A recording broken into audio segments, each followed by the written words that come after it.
Се интензивира израелско-иранскиот конфликт. Израелската армија соопшти дека нападнала 6 аеродроми во Иран, уништувајќи 15 војни авиони.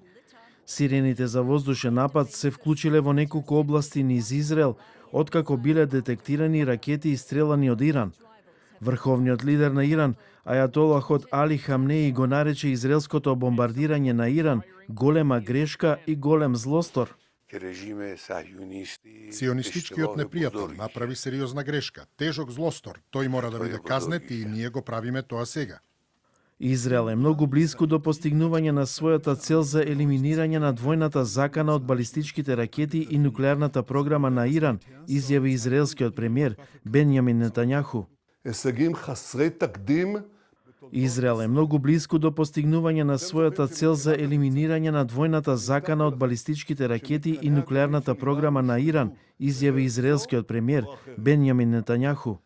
Американскиот претседател Доналд Трамп рече дека доколку сегашниот ирански режим не е во состојба повторно да го направи Иран голем, тогаш можеби ќе биде потребно да се промени режимот во таа земја.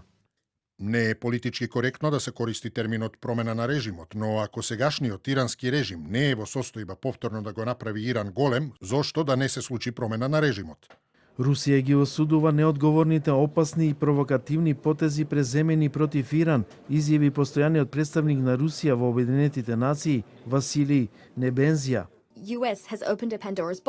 САД ја отворија Пандорината кутија. Никој не знае какви нови катастрофи и страдања ќе донесе ова. САД не се заинтересирани за дипломат. Рускиот претседател Владимир Путин на средба со иранскиот министер за надворешни работи Абас Аракчи во Москва изјави дека американските воздушни напади врз Иран се апсолутно неиспровоцирана агресија. Неспровоцирана апсолутна агресија против Ирана.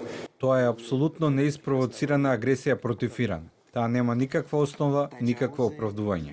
Ден по нападите што ги извршија Соединетите Американски држави врз иранските нуклеарни постројки, не стивнуваат светските реакции.